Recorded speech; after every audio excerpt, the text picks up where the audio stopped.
Мемлекеттік рәміздер бұл біздің мемлекетіміздің, біздің егемендігіміздің берік негізінің бірі. Олар тәуелсіздіктің қасиетті біріктіруші образын білдіреді. Нұрсұлтан Назарбаев. 2007 жыл 4 маусым Қазақстан Республикасының мемлекеттік рәміздері туралы конституциялық заң қабылданды. Осы заңға сәйкес 4 маусым Қазақстан Республикасында мемлекеттік рәміздер күні ретінде мерекеленеді. Мемлекеттік рәміздер кез келген мемлекеттің егемендігі мен біртұтастығы бейнелейтін, оның ажырағысыз атрибуттарының бірі. Ту, елтаңба, әнұран Қазақстан Республикасының мемлекеттік рәміздері болып табылады.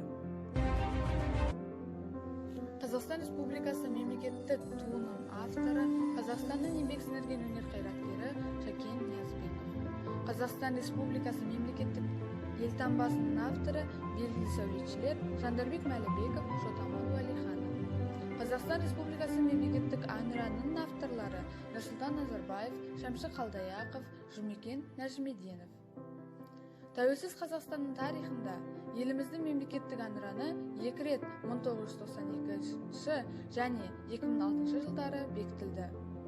Сонымен 4 маусым Қазақстан Республикасының мемлекеттік рәміздер күні құтты болсын. Орталық балалар кітапханасы сіздердің назарларыңызға рәміздер туралы кітаптарды ұсынады.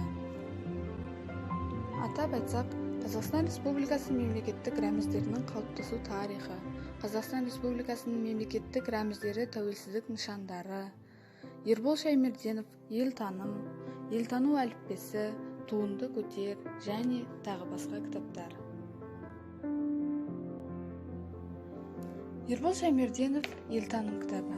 Кітап Қазақстан Республикасы мемлекеттік рәміздері туралы жан-жақты ғылыми көркем пайымдау арқылы замандастарымыздың бойында мемлекеттік мұраттарға адалдық, елдік, аңсарларға сүйіспеншілік және отаншылдық сезімдерін оятуға бағытталған. Тілі шырайлы, ділі таза, діні мықты. Елдігімізге қатысты кең мағлұмат беретін терең интеллектуалдық еңбек деп бағалауға лайық туынды. Жүрек қайнарында суғарылған сезім сөзі ретінде ажарлы һәм әсерлі.